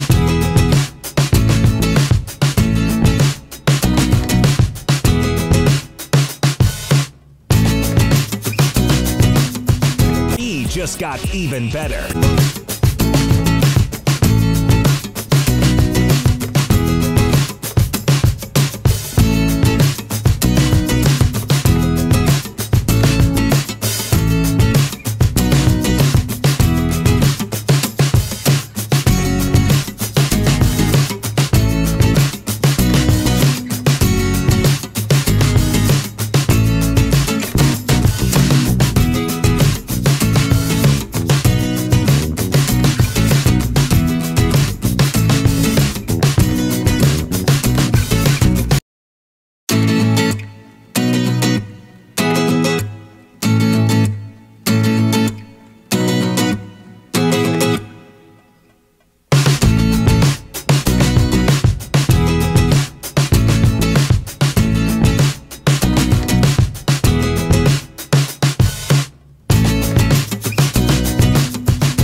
AM Riverside. Doesn't it look like I am ready? I am always ready. I have been ready since first call. I am ready. Roll. We're back to the Inland Sports Show. Here are your hosts, Pep Fernandez and Jeff Cora. Right about now, the Funk Soul Brother. Check it out now. Gosh, Greg, you are the best when it comes to music. I love this song. I haven't heard it in years. It was in a Freddie Prinze movie. Do you know that movie? It was She's All That. She's All That. Oh, I love that girl in that movie. She was so cute. She was adorable. She's like 45 now. I bet she's still adorable. Well, we are here on the Inland Sports Show on Fox Sports 1350 AM, and we are brought to you by Spoiled. Quick quality oil change, Ken's Sporting Goods, Boost Performance Training, and Catalano Motors in Corona. Well, we are now joined by my partner. He is out and about. He left the studio in a huff and a puff. He is Pep Fernandez. Pep, are you in your car? Yes, we got a big-time TV show tonight. I'm on my way to tape. Hey, but Jeff, I want to impress you for a second time in this very show. So first I dropped the Weber State Dave Lillard bomb on you. Secondly, do you know who sang that song that you just enjoyed? No, I have no clue. Do you? Ask Greg, was it Fat Boy Slim? Incorrect. Is it Fat Boy? How would you know that? Do you know his name? Do you actually know his government name? His government name, Peps, or Fat Boy Slim? Fat Boy Slim. No, is it Moby? No. Pep, do you know it? I have no idea. Okay, it's Norman Cook. Do you know Norman Cook, Greg? No, I don't, but I wish. Do you? Hey, Pep, are you a big Moby fan? Because this kind of reminds me of like Moby music. Do I look like a big Moby fan? Well, I don't know. You know, you're kind of one of those guys that's hard to read. I look at you. You say you're a country music guy. Like, what were you playing on the farm when you were milking cows, Pep? What kind of Country music? music, man. Joe Diffie, Garth Brooks, Friends in Low Places, Boot Scoot and Boogie, all that. Hey, speaking of Garth Brooks, I'm gonna go third level on you. His wife, Trisha Yearwood. Do you know who she is? Yes. Hey, absolutely. You know, did you know that she has got the greatest show on TV? I've been watching it now for a couple of years. It's like Trisha Yearwood's home cooking. Did you know she likes to cook? Oh, she is phenomenal. And I was like, holy crud. I want to make everything that she shows on the show because I'm a big fat guy and I enjoy food. And if I watch TV and I watch cooking shows, I go straight to Trisha Yearwood. You didn't know that, did you? She's a great singer, too. I don't know if you even know that, but she was actually a really good singer, probably about the same time as Garth Brooks. But, yeah, she loves to cook, and they gave her own show. I don't give a rat's ass if she can sing. She makes a great chicken parm. Yeah. Hey, another. I'm going to go third level on you again with some Garth Brooks. Do you remember when he released that album that was like he was a romantic pop artist? Oh, yeah. His name was Chris something. Chris something. Yeah. Did you buy that album? Be honest, did you? No. I was like, what is this? It was like an alter ego. It was dumb. He went on tour as that guy, I think. What was his name? It was Chris. Chris Taylor? No. It wasn't. Not. I know Greg's looking it up, but it was Chris something. He was a real weirdo. He even had like goofy hair and everything. It was just a silly stunt. Yeah, he had like a big soul patch and like dark hair, and he just was all funky. Greg's got it. I got it. His name was Chris Gaines. Chris Gaines. Chris Gaines. A fictional rock star persona. Oh, it was the best. But do you remember? I mean, how bored must you be if you were Garth Brooks? Yeah, look at it. It's so funny. He looks like emo. emo. He looks like he was singing for The Cure.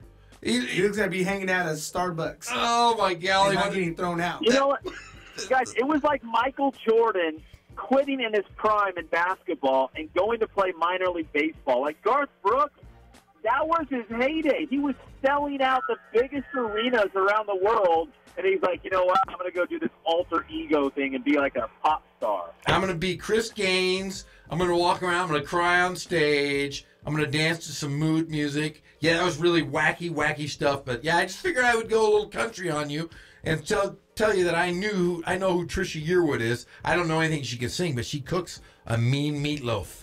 Mean, my friend, mean. That's all that matters. Yes, it is. Hey, let's talk about those Halos. My favorite team. They've been my team since I was a little boy. And how the heck are they doing this right now?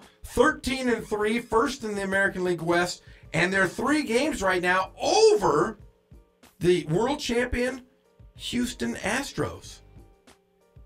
Yeah, you know what? I mean, there's so many things you can point to right now, Jeff. Like, Mike Trout has been insane, which I guess you wouldn't expect anything less from Mike Trout, the best player in baseball. Shohei Ohtani has overwhelmed everyone. I think he's exceeded expectations. The starting pitching staff has been a lot better than I think people predicted as well, because they don't have a lot of big names on that pitching staff, but they've been getting the job done. I mean, it's unbelievable, especially considering what you just pointed out, that the defending World Series champions are in their own division.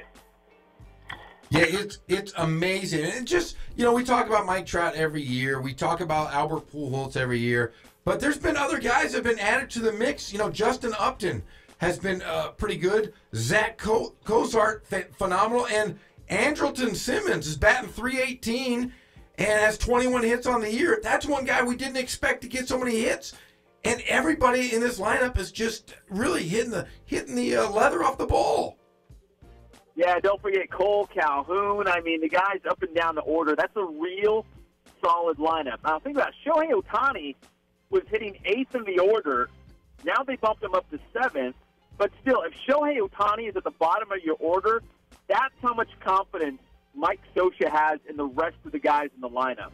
Like, to put Shohei Ohtani buried near the bottom, I mean, those other guys, they're all really good, solid hitters. There's not a weak spot in the lineup.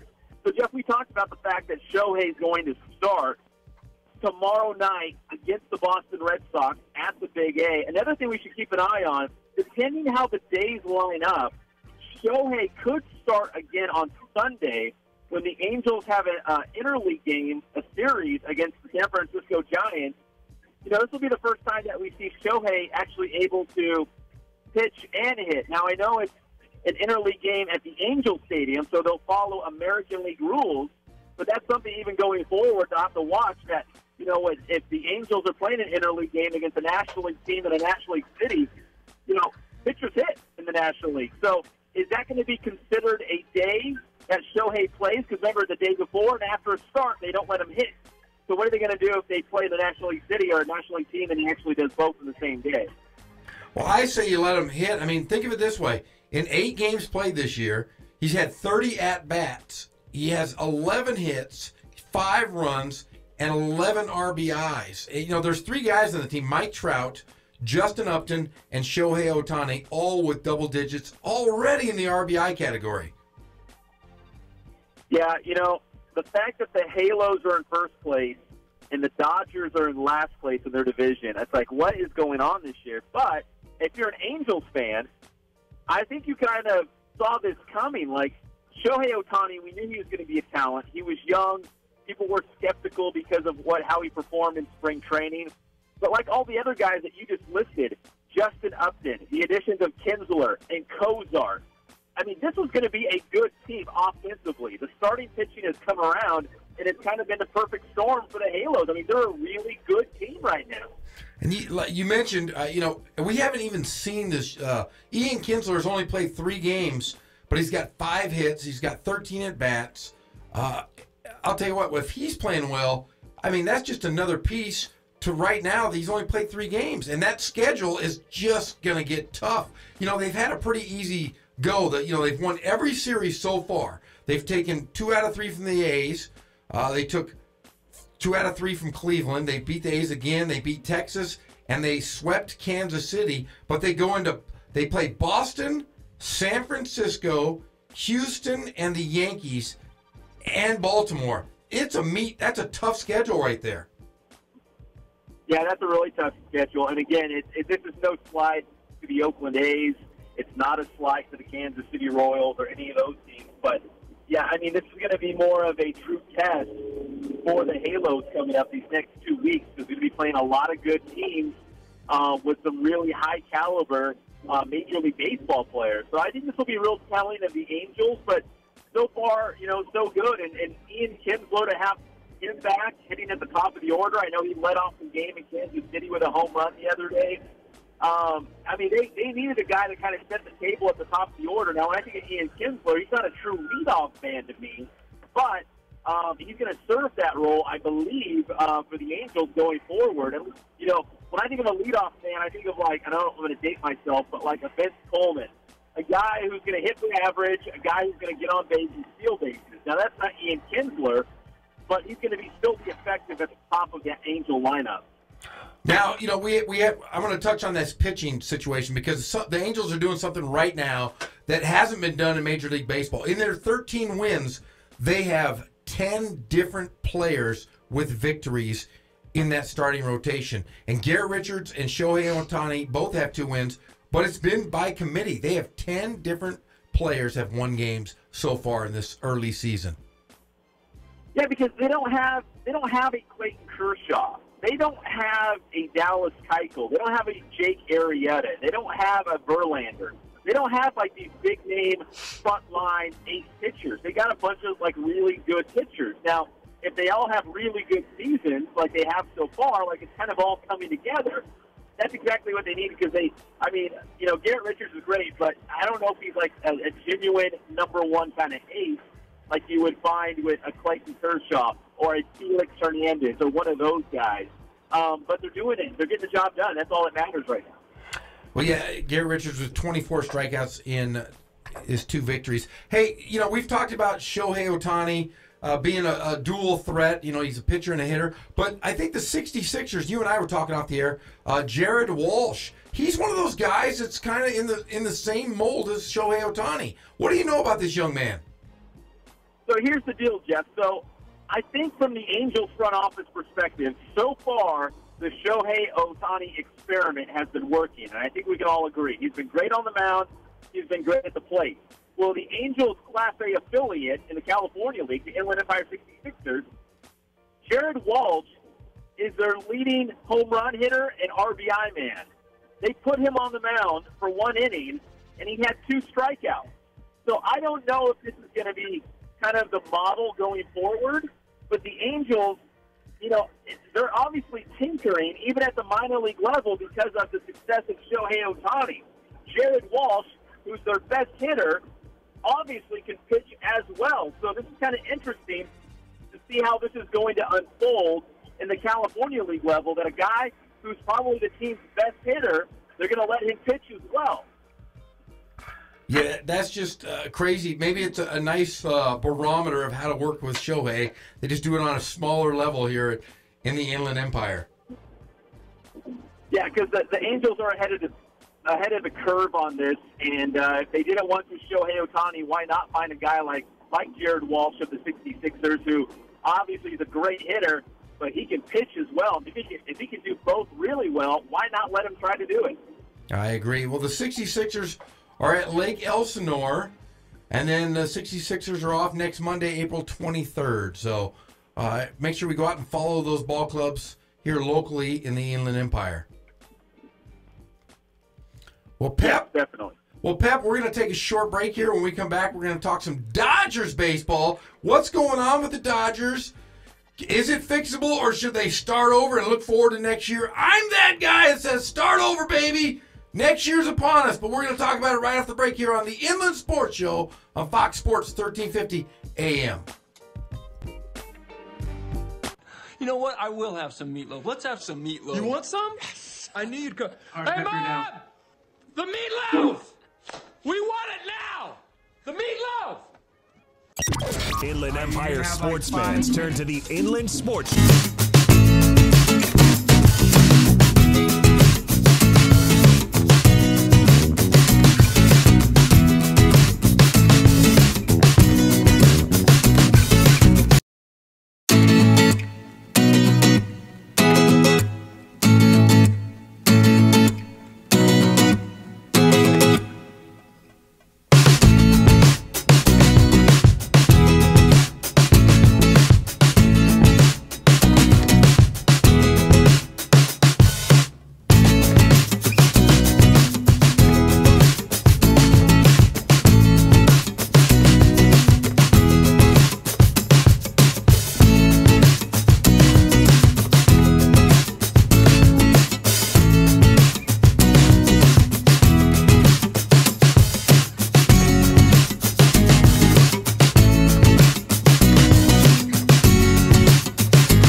Thanks for listening to Fox Sports, home of the Rancho Cucamonga Quakes. I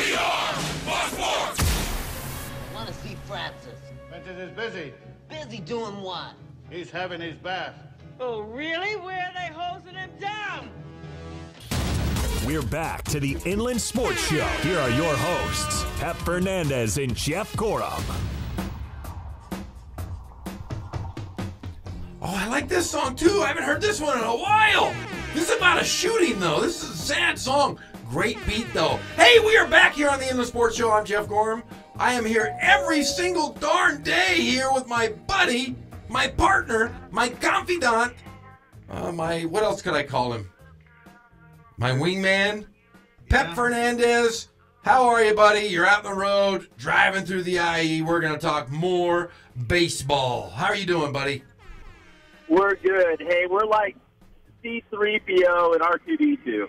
Yeah, you're my little guy. I'm Kermit and Fozzie Bear. Kermit Fozzie, you're my little Kermit. I want to see you ride a bike. Do you remember, honestly, were you a Muppet movie guy? Kind of. I've seen some. Do you remember when the first Muppet movie came out, they were like, oh my gosh, the biggest scene ever is that Kermit the Frog is riding a bike and singing. I remember everybody was talking about it. Do you remember that, Greg? Manhattan Melody. Yes. Yeah, great. The Muppets Take Manhattan. Yeah, Muppets Take Manhattan. He's riding a bike. I'm like, how's that Muppet? Who's putting a hand up his butt? The guy is riding a bike. It was no Frank Oz. It was just Kermit and a bike. That was before CGI and all that. Oh, yeah, that was big time. Speaking of CGI, Pep, did you go to see a movie this weekend? Yeah, you know what? I went and saw Black Panther. So, I'm a big Star Wars guy. I'm a big Lord of the Rings, Hobbit guy. But I do like superhero movies. I don't see all of them, but I try to see as many as I can. And I'm really excited about, what's it called, Infinity War? Oh, the Avengers, right? That's going to be great. Yeah, so I was told I need to go see Black Panther before I see Infinity War. So I went and saw Black Panther so I could be ready for Infinity War, which I think it comes out next month, doesn't it? It comes out this month, Pep. Or no, I'm sorry, May 3rd. It comes out May 3rd. My fault. May 3rd. I jumped the gun a little bit. But what was your overall thoughts if you have the scope of the movie? It is, right now I'm going to tell you this, you'll be a little sad. Black Panther, which was not even close to my favorite Marvel movie, is third all-time in grossing behind The Blue Guys of Avatar, which was an okay movie, and The Force Awakens. Third movie of all time is now The Black Panther. I liked it. I think my favorite superhero movie so far has been, it's a tie. Thor and Wonder Woman are my two favorites, I think. Well, Thor was good. Thor Ragnarok was really good because it had the Hulk was in it. That was a good one. I will say this, my favorite ones are the Captain America ones because it's kind of like Jason Bourne on, Superman. I love those movies. But I will say this, Black Panther is probably about 5th or 6th, honestly, in my repertoire of Marvel movies. But it was entertaining. I'll tell you what, though, I'm looking forward to the next Civil War here because you got the Iron Spider. You know what the Iron Spider is? No. It is the Spider-Man costume that was given to him by Tony Stark. So he's going to have an Iron Man Spider-Man costume. It's awesome. It's very big in the comics. I've read them all, and that was the Iron Spider suit is awesome. And then, of course, I think we're going to have Captain Marvel is going to make her appearance and save the world in the next Avengers movie. Well, didn't they say there was going to be like 60-some-odd superheroes in Infinity War? Like, there's going to be superheroes all over the place. It's going to be superheroes galore. But some of them are going to perish. And I believe that Captain America will perish in this next movie. Did you stay around for the ending of Black Panther? Did you see the end? I did. I saw the end. And let me ask you this, too, Jeff. So, I think it's called Civil War, right? Is that the one where it's Captain America's team against Iron Man's team? Yes. Okay, so there was a bunch of superheroes in that one, too. So in Infinity War, are they all on the same team? They must join forces once again for the greater good of the world and save it from Thanos, who depends on where you're from in the country. Okay. I don't get none of this because I'm not really a comic book guy. So they fight against each other. They're superheroes that fight against each other. Oh, yeah, they have. But now, why do they fight against each other? What? Well, because there was a faction going on. There was people they were treating them like they were just superheroes are going amok and just destroying buildings, destroying lives. So then Captain America's team and Tony Stark's team, they were best friends. They split up and they fought each other in the last Captain America movie. Then there's a main bad guy named Thanos, or whatever you want to call him. He has the Infinity Stones. He comes out, and he's going to battle all of them at one time. It's like battling if you were Superman, and you had to battle everybody.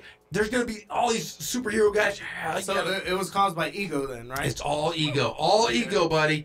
And I'll tell you what, just like, I'm telling you, it's going to be fantastic. I can't wait to see it. Well, let's talk about some egos right now. How about those Los Angeles Dodgers? How about the egos of losing that World Series, coming back like they were going to win it, and now what's happened? They've fallen apart, Pep.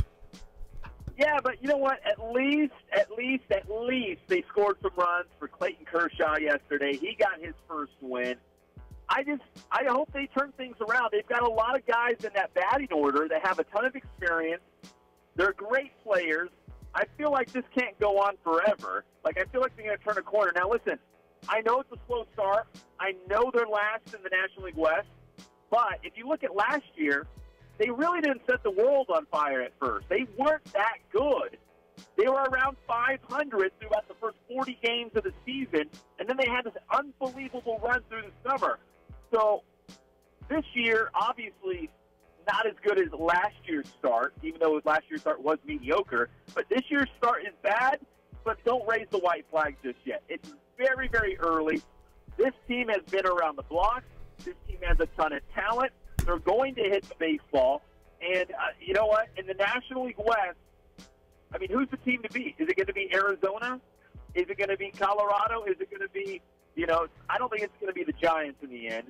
I mean, I don't think there's going to be a team that's going to run away with this division. There's not a dominant team in their division like you have in the Mets in the East, or let's say like the Cubs in the Central. I don't think there's going to be a dominant team to run away with this National League West.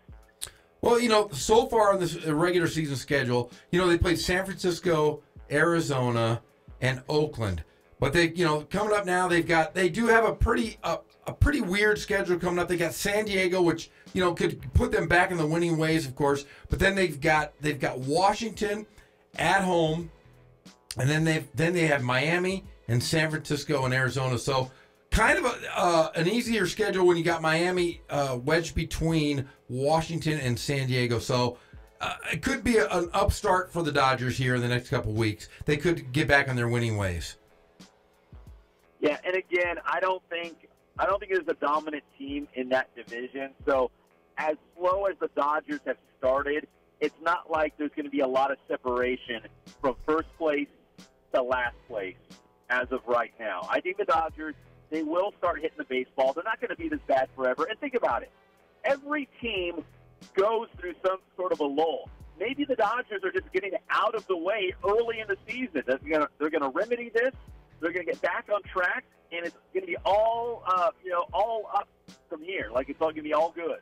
Now, do you think that the lineup changes with Yasmani Grandal playing catcher, we've seen Austin Barnes playing out of position quite a bit, and without Justin Turner playing, I mean, he was really been their MVP last season, and he was really the glue in the clubhouse. Everybody kind of played how Justin Turner played, but we have guys like Yasmani Grandal. They're not hitting a lot of home runs. Chris Taylor's their leading home run hitter, and as a team, they only have 18 home runs. They're actually 12. They only have 12 home runs on the year. They're not hitting a lot of home runs, and Yasmani Grandal is actually one of the few guys that has hitting okay. Like, he's actually been one of the stronger hitters in the Dodgers lineup. So as much as I want to see Austin Barnes behind the plate every single day, you got to keep Yasmani Grandal in the lineup behind the plate. You need his bat in the lineup. But with that said, Jeff, you're right.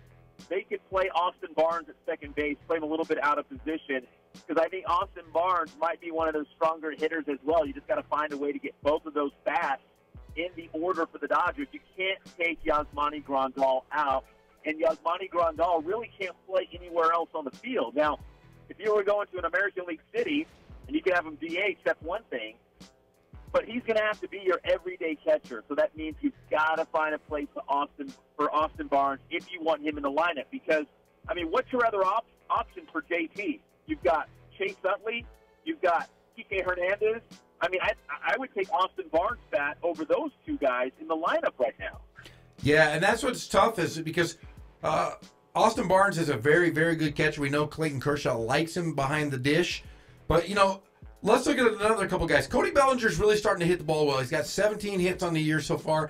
But one of the guys that the Dodgers were really looking forward to being a big part of this lineup was Jock Peterson. Jock Peterson's only batting 154. No, you know what? All the outfielders. I mean, the outfielders have not, outside of Chris Taylor, the outfielders haven't produced much at all for the Dodgers. Jock Peterson, you go back to the postseason, he actually had a pretty good World Series. Yeah, he's not doing anything. In fact, I've heard that they're even considering, you know, Andrew Toles, who's a guy who's played quite a bit at the major league level. He's sitting down there at AAA Oklahoma City. I mean, he could be a guy that's called upon to try to, you know, bolster this outfield. In fact, think about this too. Andre Ethier's still out there. He's an unsigned free agent just hanging out. Well, maybe it'll get so bad that the Dodgers will say, you know what, we've got to bring Ethier back in. We need some production from our outfielders in the lineup. Yeah, in fact, Andre Ethier was at the ballpark the other day watching the game in street clothes and said, in fact, they interviewed him, said he was in great shape. He said, I could play anytime, but he said right now he's enjoying watching baseball, which is a little strange seeing him not playing. It is, because he's really not that old. But right now, if you look at that Dodgers outfield, those guys aren't doing a whole lot. So the longer this prolongs and they're stagnant in terms of the outfielders providing production in the batting order, I think the Dodgers have to look long and hard at maybe they bring Andre Ethier in, or maybe they promote Andrew Toles back to the big league club. They've got to do something to kind of spark the production and the lack of it coming from their outfielders. Well, Jock Peterson, you know, last year was up and down in the minors and the big leagues, got brought up in the playoffs. Does this signify if they drop him down? Does this mean that he could be on the trading block or he's done with the Dodgers? Oh, man, I don't know, because there was so much hype with Jock Peterson when he finally made it to the big leagues. And when I hear the name Jock Peterson, it still evokes these emotions like, oh, man, that's Jock Peterson. He's going to be a big deal. Like, I remember he and Seager came up, like, around the same time, and I'm like, man, those two guys will be the cornerstones of the Dodgers team for forever. Then Bellinger came up, and I'm like, those are the big three. Those guys will be around forever. Throw in Austin Barnes, and the Dodgers have a great young foundation. And now, Jock Peterson, I don't know. I don't know if there's a spot for him. Yeah, it's a really, really tricky situation. Dodgers pitching, though. Let's talk about those guys. Clayton Kershaw has been dynamite. He just hadn't had the run support. He's got a 1.7 ERA, but just one win on the year. How about Kenley Jansen? He's another guy that's kind of struggled a bit this early in the year. And you've had guys like Rich Hill and Josh Fields just really haven't lived up to their expectations. Yeah, and you know what? That's the hard thing, because if your batting order is struggling to push runs across the plate, you need your pitchers to keep you in games. Clayton Kershaw's done that, but the Dodgers need more of their pitchers to do that, because if you can only scratch out a run or two or three a game, you need your pitchers to at least keep it close and give yourself a chance to win in late innings. Right now, there's no room for error with the Dodgers right now. They have to keep games close because they're not scoring a lot of runs. Well, I'll tell you what, the Dodgers do have a shot to get back in the above the 500 category with starting tonight in San Diego. The Padres, an abysmal team. It could be a good momentum builder for the Dodgers as they play a 3-game set here. Yeah, the Padres are bad, but guess what? The Dodgers are even worse. The Dodgers are in last place in the National League West. I know on paper, if you put the Padres and the Dodgers side by side, you'd be like, well, the Dodgers are clearly the better team. But right now, in the win-loss column in the National League West, the Padres are ahead of the Dodgers. Well, before we get to break here, we've got the Cardinals and the Cubs playing right now, and Tyler Chatwood, the local guy, is going for his first win with the Cubs. How's he doing? Let's take a look right now as I go to the standings.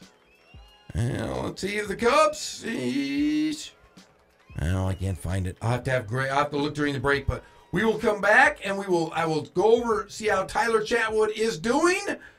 And Pep, you are going to have fun tonight. What are you doing again out in San Bernardino? Taping the IMG League Champion Show. It's going to be fun. A lot of great high school teams coming into the TV studio. We're going to do a little talk show, kind of like Late Night with Jimmy Fallon style. It's a lot of fun.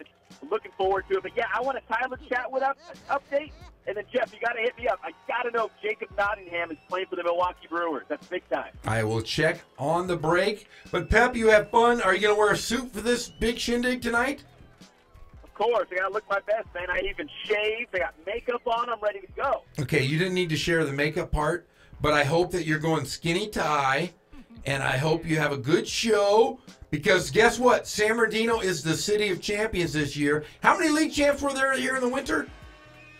13 league champions, and we're going to celebrate them all. Well, Pep, you have a good show tonight, and we will continue on here on the Inland Sports Show on Fox Sports 1350 AM. We think it would be very prudent. Can we turn our beds into bunk beds? Please tell me you saw what I did. Why are you guys so sweaty?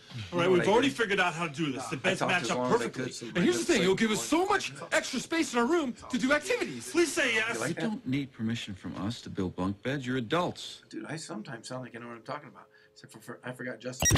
Inland Empire sports fans turn to the Inland Sports Show. So you talk through the radio? On Fox Sports IE 1350 for breaking news, exclusive interviews, and big-name guests in the IE. Howdy, folks. It's me, Colonel Sanders.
now, we're all gonna sit down.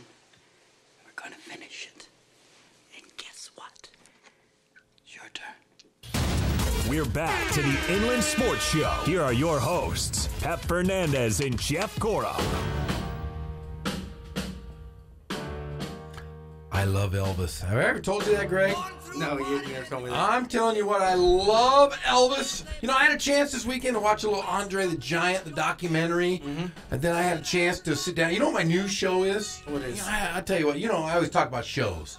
My big show right now is Lost in Space. Do you remember the old TV show? Yeah. Okay. They got a very cool robot now. Yes, and it would go, Danger, Will Robinson. Yeah. Okay, when I was a kid, it used to come on every Saturday, be on for like an hour. It was on like Channel 9, so I'd watch Lost in Space, the old episodes.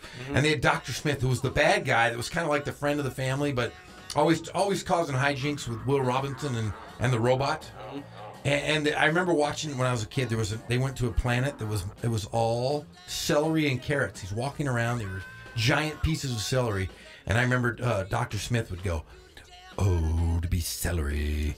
It was the funniest line of any TV show I ever saw. I'm like, you watched all these giant trees walking around. They were giant celeries, and all I remember is Dr. Smith going, "Oh, to be celery, Will Robinson. Oh, to be celery." But we were talking. I'm really intrigued with these documentaries. And you were saying something. There's an Elvis documentary? Yeah, it's called Searching. Searching? Yes. And it's on HBO. HBO. So if I go home tonight and I have my martini, because I'm going to have a martini because I'm feeling a little under the weather, do I watch this? Is it worth my time? It is very worth it. There was a couple things I didn't know. Like, for instance, like a lot of people thought Elvis just came on the scene and they gave it to him. No, he worked. This guy worked every single day to make it to the top, man. Like, people don't really understand, like, this guy was sleeping in his car. He was going to gig after gig after gig. I mean, and he was a war hero too, wasn't he? Yeah, you know. I don't know if he did any action, but I mean, he was like the USO guy. Probably went around and entertained the troops. Hey, I have a story about Elvis. Oh, you want to hear? This is a good one. Why not? Okay, here's this. Smetty Smedberg, the wife of me, her mom, my mortal enemy in the whole world, Ruthie. I'm just going to say it's Nana Ruthie. She's my mortal enemy. All mother-in-laws are mortal enemies. But there is an Elvis story here. She went to Vegas with her sister, who's probably not my mortal enemy, but could be. They were in Vegas years and years ago. And my mother-in-law was in the elevator with Elvis, and they had a few drinks. And Elvis went into the elevator, and Nana Ruthie kissed him right on the lips.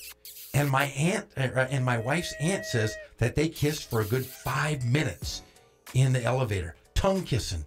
My son's grandmother was tongue kissing Elvis in an elevator in Las Vegas. She must have been a pretty number, because I don't think Elvis is just stick his tongue in anything, right? Yeah. Well, she does look kind of like my wife, so I should say, yes, she's smoking hot. But man alive, all I can think about when I see her, because she has really red hair, like fire engine red hair, my mother-in-law. And she's, God bless her, she's probably really nice. She just hates me because I'm the son-in-law. But man, every time I look at her, I can think, all I picture is that big Elvis tongue kissing her. You know what? I once heard that Elvis was a sucker for red-haired women. Yeah, I'm telling you. So there it is. My mother-in-law is a beautiful woman, Nana Ruthie. I didn't mean to besmirch your name, but yes, she made out with Elvis. Oh, man. A very, very good time. Hey, we are going to take another break here, and we are going to close the show up. But tonight we have Quakes baseball versus Lancaster. What time is the pregame there? Pregame is at 6:25, so about a couple minutes, man, before we get out of here. All right, well, we're going to have some Quakes baseball pregame at 6:35? 25. My fault. 6:25. We will be right back. We're going to wrap this show up after these messages on the Inland Sports Show on Fox Sports 1350 AM. Help! I've been deported. I'm in Tijuana. All right, so all you have next is just sponsors, and that's it. Jesus, we killed that. Inland Empire sports fans turn to the Inland Sports Show.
Wake up with the Dan Patrick Show weekdays at 6 on Fox Sports IE 1350. KUBE AM Riverside. Fear does not exist in this dojo, does it? No, Sensei! Pain does not exist in this dojo, does it? No, Sensei! Defeat does not exist in this dojo, does it? No, Sensei! Prepare!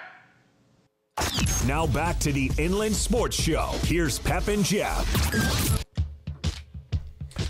Well, we appreciate you listening every single day, 3 to 6 on Fox Sports 1350 AM. We are the Inland Sports Show, and we are brought to you by Spoiled Quick Quality Oil Change. You'll be spoiled by their excellent customer service and great prices. Check them out off of Alessandro Boulevard. And Ken's Sporting Goods, they've been around for over 40 years, Greg.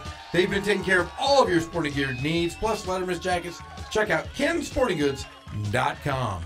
And if you want to get something free, you got to say Jeff Gorham when you see these guys at Boost Performance Training in Corona. Athletes of all levels need to check out Boost Performance Training by Coach Ray Bass and his team. They bring experience, passion, and commitment to grooming great athletes. Once again, you say my name, Jeff Gorham. That first speed class is always free.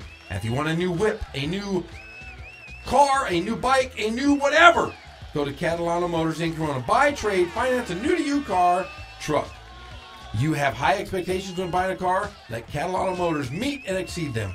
Committed to excellence, it's Catalano Motors, located off the Temescal Canyon Road in Corona. If you'd like to sponsor an Inland Sports Show broadcast, send us an email at inlandsportshow@gmail.com.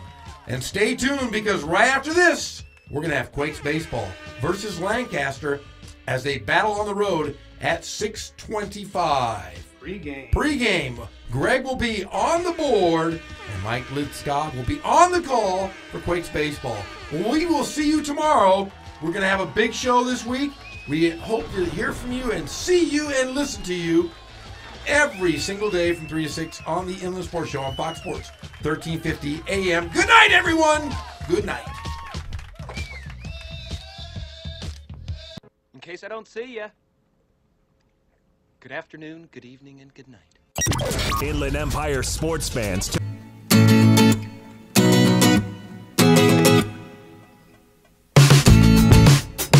Exclusive interviews and Big Nick.